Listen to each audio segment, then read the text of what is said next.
Assalamualaikum warahmatullahi taala wabarakatuh. Alhamdulillah kembali lagi pada pertemuan kali ini dalam mata kuliah analisis kebijakan pendidikan.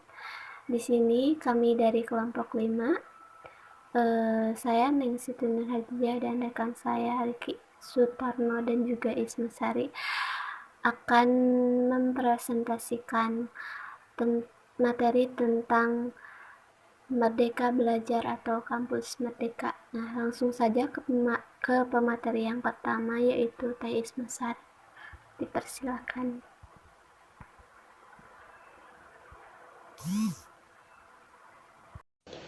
Bismillahirrahmanirrahim.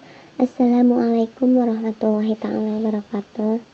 Di sini saya akan memaparkan sedikit tentang analisis kebijakan pendidikan, yaitu Merdeka Belajar.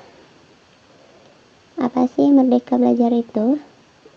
Nah, menurut Nadiem Anwar Makarim, kemerdekaan belajar adalah memberi kebebasan dan otonomi kepada lembaga pendidikan dan merdeka dari birokratisasi. Dosen dibebaskan dari birokrasi yang berbelit, serta mahasiswa diberikan kebebasan untuk memilih bidang yang mereka sukai. Merdeka belajar ini konon dilahirkan dari banyaknya keluhan orang tua pada sistem pendidikan nasional yang berlaku selama ini. Salah satunya ialah keluhan soal banyaknya siswa yang dipatok nilai-nilai tertentu. Jadi, ini sangat menjadi penting. Kita dari Kemendikbud ingin menciptakan suasana belajar di sekolah yang happy. Makanya, tagnya Merdeka Belajar. Kata Kepala Biro Komunikasi dan Layanan Masyarakat Kemendikbud, Ade Erlangga. Dalam diskusi polemik tentang Merdeka Belajar, Merdeka UN di Jakarta, Ade juga menjelaskan tujuan Merdeka Belajar ialah agar para guru, siswa, serta orang tua bisa mendapat suasana yang bahagia. Merdeka belajar itu bahwa pendidikan harus menciptakan suasana yang membahagiakan. Pokok-pokok kebijakan Merdeka Belajar ada 4 poin, yaitu yang pertama, ujian sekolah berstandar nasional atau USBN, yang kedua yaitu ujian nasional atau UN, yang ketiga yaitu rencana pelaksanaan pembelajaran atau RPP, yang keempat yaitu peraturan penerimaan peserta didik baru. Yang pertama yaitu ujian sekolah berstandar nasional USBN. Pada situasi saat ini, semangat Undang-Undang Sidiknas adalah memberikan keleluasaan bagi sekolah untuk menentukan kelulusan, namun USBN membatasi penerapan hal ini. Nah, terus peraturan yang kedua yaitu kurikulum 2013 adalah kurikulum yang berbasis kompetensi, perlu asesmen yang lebih holistik untuk mengukur kompetensi anak. Nah, arahan kebijakan baru. Nah, untuk kebijakan baru yaitu tahun 2020 USBN akan diganti dengan ujian asesmen yang diselenggarakan hanya oleh pesekolah. Yang kedua yaitu ujian untuk menilai kompetensi siswa dapat dilakukan dalam bentuk tes tertulis dan bentuk penilaian lain yang lebih komprehensif seperti portofolio dan penugasan dalam artian tugas kelompok atau karya tulis dan lain sebagainya, sehingga guru dan sekolah lebih merdeka dalam menilai hasil belajar siswa. Anggaran USBN dapat dialihkan untuk pengembangan kapasitas guru sekolah guna meningkatkan kualitas pembelajaran. Kedua yaitu ujian nasional atau UN. Pada situasi saat ini, materi UN terlalu padat sehingga siswa dan guru cenderung menguji penguasaan konten bukan kompetensi penalaran. Nah, ujian nasional menjadi beban bagi siswa, guru, dan orang tua karena menjadi indikator keberhasilan siswa sebagai individu. Ujian nasional seharusnya berfungsi untuk pemetaan mutu sistem pendidikan nasional, bukan penilaian siswa. Ujian nasional hanya menilai aspek kognitif dari hasil belajar, belum menyentuh karakter siswa secara menyeluruh. Nah, arahan kebijakan baru tahun 2020 UN akan dilaksanakan untuk terakhir kalinya. Nah, pada tahun 2021 UN akan diubah menjadi asesmen kompetensi minimum dan survei karakter. Nah, literasi, kemampuan bernalar tentang dan menggunakan bahasa. Yang kedua, ujian nasional. Situasi saat ini, materi UN terlalu padat sehingga siswa dan guru cenderung menguji penguasaan konten, bukan kompetensi penalaran. Ujian nasional menjadi beban bagi siswa, guru, dan orang tua, karena menjadi indikator keberhasilan siswa sebagai individu. Ujian nasional seharusnya berfungsi untuk pemetaan mutu sistem pendidikan, bukan penilaian siswa. Ujian nasional hanya menilai aspek kognitif dari hasil belajar, belum menyentuh karakter siswa secara menyeluruh.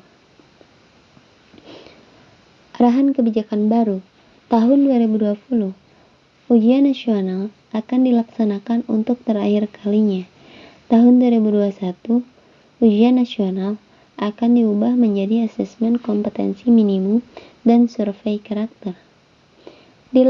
Dilakukan pada siswa yang berada di tengah jenjang sekolah, misalnya kelas 4, 8, 11, sehingga mendorong guru dan sekolah untuk memperbaiki mutu pembelajaran dan tidak digunakan untuk basis seleksi siswa ke jenjang selanjutnya.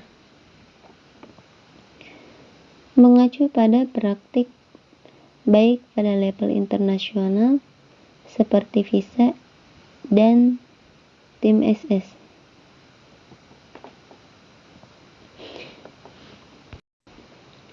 Yang ketiga, rencana pelaksanaan pembelajaran atau RPP.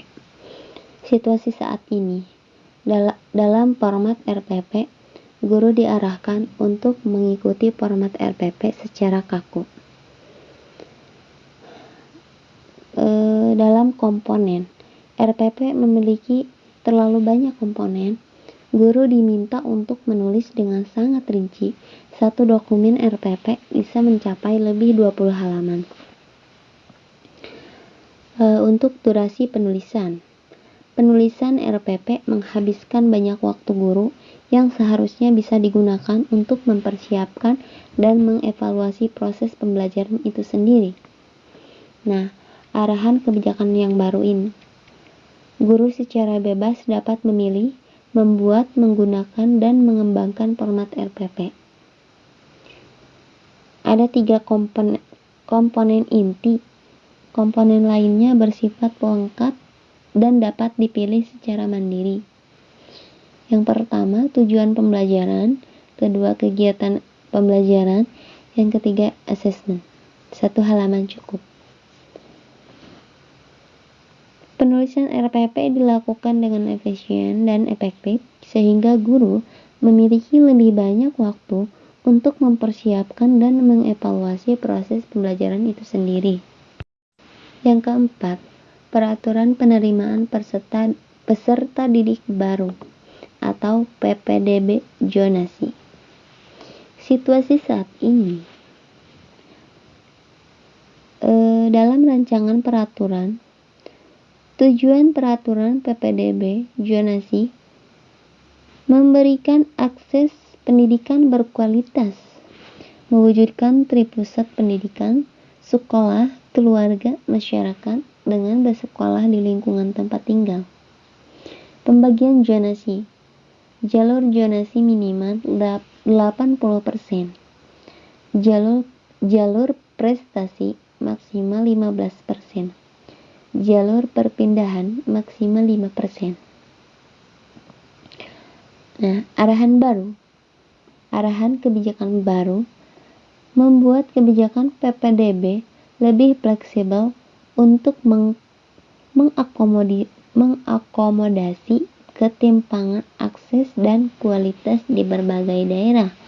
Jalur zonasi minimal 50%, jalur afirmasi minimal 15%, jalur perpindahan maksimal 5%, jalur prestasi sisanya 0-30%, disesuaikan dengan kondisi daerah.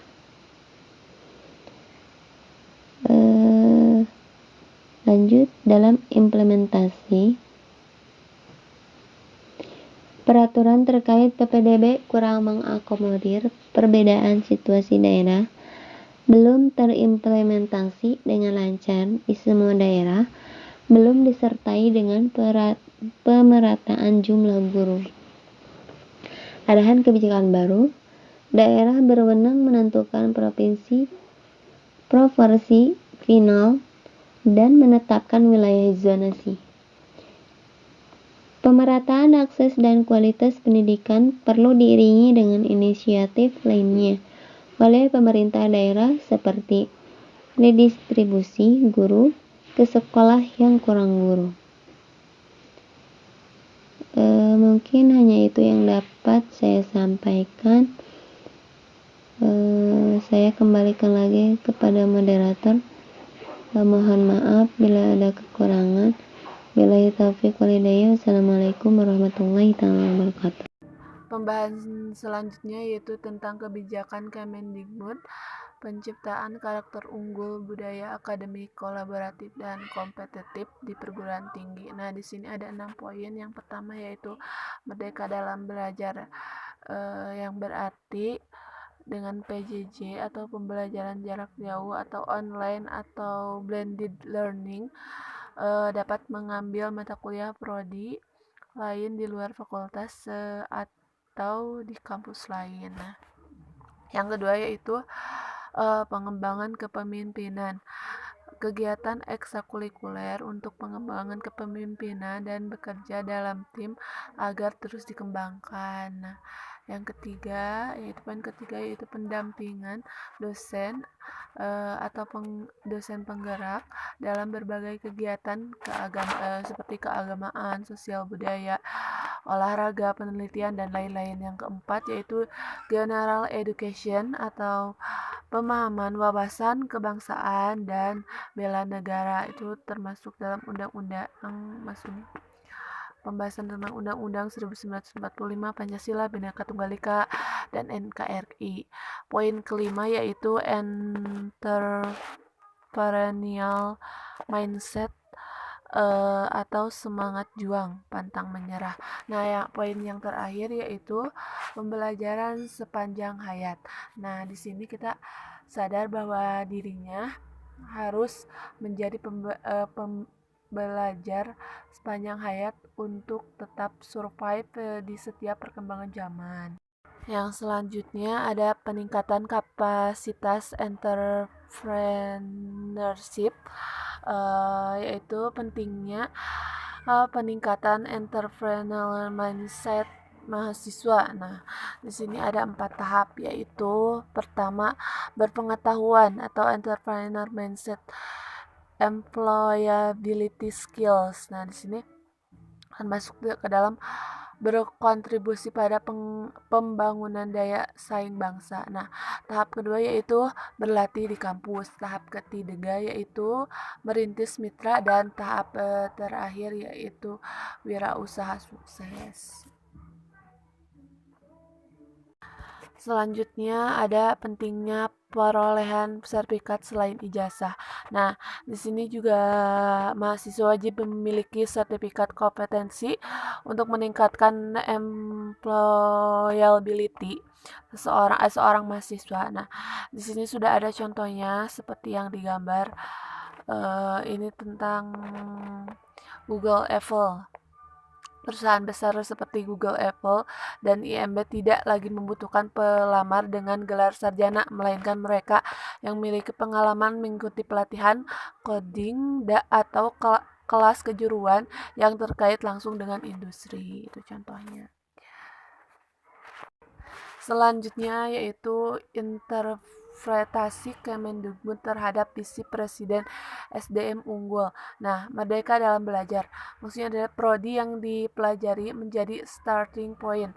Dapat mengambil mata kuliah prodi lain di luar fakultas atau kampus lain. Nah, maksudnya kan jadi kita bisa mengambil mata kuliah lain di di luar kampus atau di luar fakultas lain. Terus pembelajaran di kelas bersifat diskusi, problem solving, dan higher order thinking. Nah, sudah jelas sekali. Yang terus untuk dosennya itu sebagai dosen hanya sebagai penggerak, dosen memfasilitasi pembelajaran mahasiswanya secara independen. Gunakan bentuk-bentuk non-kuliah, magang, KKN, menghadirkan praktisi, dosen dari industri, bila perlu di RPL-kan proyek melibatkan mahasiswa. Nah, jadi harus melibatkan mahasiswa. Nah, di sini ada 4 pokok-pokok kebijakan Merdeka Belajar atau Kampus Merdeka. Yang pertama yaitu pembukaan program studi baru. Yang kedua yaitu sistem akreditasi perguruan tinggi. Yang ketiga yaitu perguruan tinggi negeri badan hukum. Dan yang terakhir yaitu hak belajar 3 semester di luar program studi. Dan selanjutnya ada basis hukum kebijakan Merdeka Belajar Kampus Merdeka. Nah, yang pertama yaitu pembukaan program studi baru, yang kedua sistem akreditasi perguruan tinggi seperti yang tadi ya, yang ketiga perguruan tinggi negeri UI badan hukum, yang keempat yaitu hak belajar 3 semester di luar prodi studi program studi. Nah, di sini sudah tertera Permendikbud nomor 7 tahun 2020 tentang pendirian, perubahan, pembubaran perguruan tinggi negeri dan pendirian, perubahan, pencabutan izin perguruan tinggi swasta. Nah, ada juga peraturan Permendikbud nomor 5 tahun 2020 tentang akreditasi program studi dan perguruan tinggi. Terus peraturan tentang Permendikbud nomor 5 tahun 2020 tentang akreditasi program studi dan perguruan tinggi. Nah, selanjutnya peraturan tentang Permendikbud nomor 4 tahun 2020 tentang perubahan perguruan tinggi negeri menjadi perguruan tinggi negeri badan hukum. Nah, selanjutnya itu ada Permendikbud nomor 6 tahun 2020 tentang penerimaan mahasiswa baru program studi pada perguruan tinggi negeri. Nah, selanjutnya ada Permendikbud nomor 3 tahun 2020 tentang standar nasional pendidikan tinggi. Selanjutnya yaitu pendirian program studi atau prodi baru bagi perguruan tinggi negeri PTN dan perguruan tinggi swasta atau PTS dengan akreditasi A dan B. Pada situasi saat ini hanya PTN badan hukum atau BH yang dapat kebebasan membuka prodi baru. Terus proses perizinan prodi baru untuk PTS dan PTN non-BH memakan waktu lama, dan yang terakhir yaitu prodi baru hanya mendapatkan akreditasi minimum bukan C. Nah, arahan kebijakan baru. Nah, untuk arahan kebijakan baru, PTN dan PTS diberi otonomi untuk membuka program baru jika pertama, perguruan tinggi tersebut memiliki akreditasi A dan B. Nah, itu bisa ya. Yang kedua yaitu program prodi dapat diajukan jika ada kerjasama dengan mitra perusahaan, organisasi nirlaba, institusi multilateral, atau universitas top 100 ranking. Yang terakhir itu ada prodi baru tersebut bukan di bidang kesehatan dan pendidikan. Nah, selanjutnya kerjasama dengan organisasi mencakup penyusunan kurikulum, praktik kerja, dan penempatan kerja. Kementerian akan bekerjasama dengan PT dan mitra prodi untuk melakukan pengawasan. dan prodi baru tersebut otomatis akan mendapatkan akreditasi C. Jadi sudah mendapatkan akreditasi C. Prodi baru yang tengah diajukan dan PT berakreditasi A dan B akan otomatis mendapatkan akreditasi C dari B BAN PT. Yang terakhir yaitu Tracer Study wajib dilakukan setiap tahun. Nah, mungkin itu pembahasan saya. Selanjutnya akan dibahas oleh rekan saya. Terima kasih. Satu, pendirian program studi atau prodi baru bagi perguruan tinggi negeri atau PTN dan perguruan tinggi swasta atau PTS dengan akreditasi A dan B. Nah, pada situasi saat ini, hanya PTN Badan Hukum atau BH yang mendapat kebebasan membuka prodi baru. Nah, proses perizinan prodi baru untuk PTS dan PTN non-BH memakan waktu lama. Nah, prodi baru hanya mendapatkan akreditasi minimum bukan C, tapi minimum ya. Nah, sedangkan untuk arahan kebijakan baru pada saat ini yaitu PTN dan PTS diberi otonomi untuk membuka prodi baru jika kesatu, perguruan tinggi tersebut memiliki akreditasi A dan B. Yang kedua yaitu prodi dapat diajukan kerjasama dengan mitra perusahaan atau organisasi nirlaba, institusi multilateral, atau universitas top 100.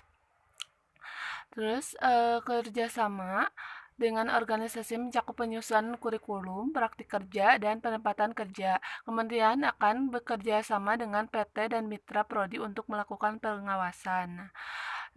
Prodi baru tersebut otomatis akan mendapatkan akreditasi C. Prodi baru yang tengah diajukan oleh PT berakreditasi A dan B akan otomatis mendapatkan akreditasi C dari BAN PT. Nah, Tracer Study wajib dilakukan setiap tahunnya. Contoh dan rekomendasi mitra yang dapat bekerja sama dengan perguruan tinggi dalam pendirian program studi baru. Nah, di sini ada kategori dan contohnya. Kategori pertama yaitu perusahaan multinasional. Contohnya seperti Royal Dutch Shell, Nestle, Toyota, dan lain-lainnya. Yang kategori kedua yaitu perusahaan teknologi global. Contohnya seperti Google, Apple, Amazon, Intel, Cisco System, dan lain-lainnya. Kategori yang ketiga yaitu startup teknologi. Contohnya seperti Tokopedia, Traveloka, Gojek, dan lain-lainnya. Kategori yang keempat yaitu organisasi multilateral. Contohnya seperti PBB, Bank Dunia, ADB, USAID, Gates Foundation, dan lain-lainnya. Nah, kategori yang terakhir yaitu yang kelima adalah BUMN dan BUMD. Contohnya BUMN berskala besar tingkat nasional seperti PLN, BRI, Pertamina, dan lain-lainnya. Kalau BUMD berskala besar di setiap provinsi, contohnya MRT, Bank BJB, Transjakarta, dan lain-lainnya.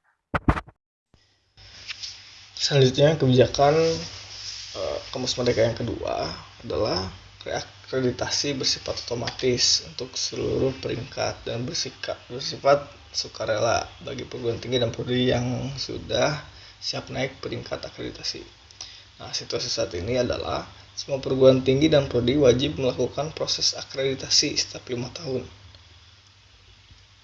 Adapun arahan baru dari kebijakan ini, akreditasi yang sudah ditetapkan oleh BAN PT tetap berlaku selama 5 tahun dan akan diperbaharui secara otomatis.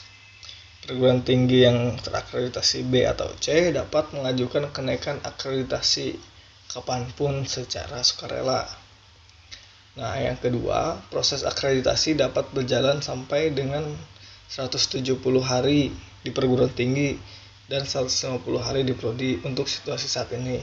Nah, adapun arahan kebijakan baru, peninjauan kembali akreditasi akan dilakukan BAN PT jika ada indikasi penurunan mutu. Misalnya, adanya pengaduan masyarakat disertai dengan bukti yang konkret. Selanjutnya, jumlah pendaftaran dan lulusan dari perguruan tinggi atau prodi tersebut menurun secara drastis selama 5 tahun berturut-turut. Nah, ketentuan yang lebih lanjut tentang penurunan kualitas akan diatur melalui peraturan dirjen terkait. Yang terakhir, untuk situasi saat ini, dosen menerima tambahan beban administrasi terkait proses akreditasi. Nah, kalau di arahan baru, itu akreditasi A akan diberikan bagi prodi yang berhasil mendapatkan akreditasi internasional. Akreditasi internasional yang diakui akan ditetapkan melalui keputusan menteri. Nah, pengajuan reakreditasi perguruan tinggi dan prodi dibatasi paling cepat 2 tahun setelah mendapatkan akreditasi yang terakhir. Namun yang perlu digarisbawahi juga, tracer studi wajib dilakukan setiap tahun. Nah, rekan-rekan bisa melihat di sini daftar lembaga yang akreditasi internasional dan diakui oleh Kemendikbud. Ya, salah satunya yang disetujui secara internasional itu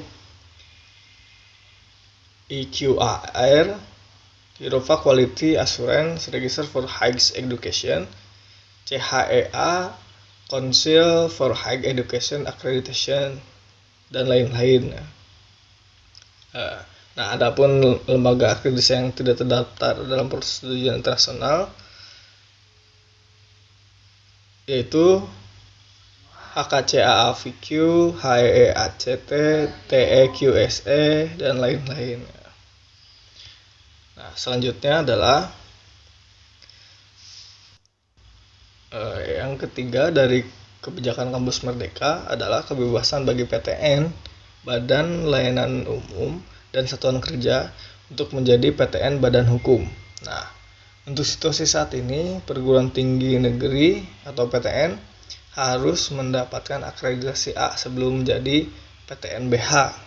Nah, dari arahan kebijakan baru, persyaratan untuk menjadi BH dipermudah bagi PTN yang Badan Layanan Umum dan Satuan Kerja. Nah, adapun yang kedua, situasi saat ini, mayoritas prodi PTN harus terakreditasi A sebelum menjadi PTN BH. Nah, PTN BLU dan Satker dapat mengajukan perguruan tingginya untuk menjadi badan hukum atau BH tanpa ada akreditasi minimum. Yang ketiga, PTN BLU dan Satker kurang memiliki fleksibilitas finansial dan kurikulum dibandingkan PTN BH. Nah, arahan baru untuk poin ini adalah PTN dapat mengajukan permohonan menjadi badan hukum kapanpun apabila merasa sudah siap. Yang terakhir dari poin Kampus Merdeka adalah hak mengambil mata kuliah di luar prodi dan perubahan definisi satuan kredit semester atau yang kita kenal sebelumnya adalah SKS. Situasi saat ini, mahasiswa tidak memiliki banyak fleksibilitas untuk mengambil kelas di luar prodi dan kampusnya sendiri. Nah, untuk kebijakan barunya adalah perguruan tinggi wajib memberikan hak bagi mahasiswa untuk secara sukarela dapat mengambil atau tidak. Dapat mengambil SKS di luar perguruan tinggi sebanyak 2 semester, setara dengan 40 SKS. Ditambah lagi, dapat mengambil SKS di prodi yang berbeda di perguruan tinggi yang sama sebanyak 1 semester, setara dengan 20 SKS.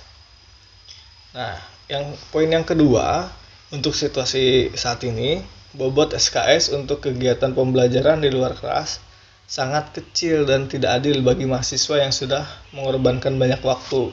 Nah, arahan kebijakan baru dari Kampus Merdeka, dengan kata lain, SKS yang wajib diambil prodi asal adalah sebanyak 5 semester dari total semester yang harus dijalankan. Maksudnya tidak berlaku untuk prodi kesehatan. Jadi untuk selain prodi kesehatan itu bisa. Untuk saat ini di banyak kampus pertukaran pelajar atau praktik kerja justru menunda kelulusan mahasiswa. Maksudnya adapun arahan kebijakan baru itu perubahan definisi dari SKS ya. Setiap SKS diartikan sebagai jam kegiatan, bukan jam belajar. Nah, definisi kegiatan di sini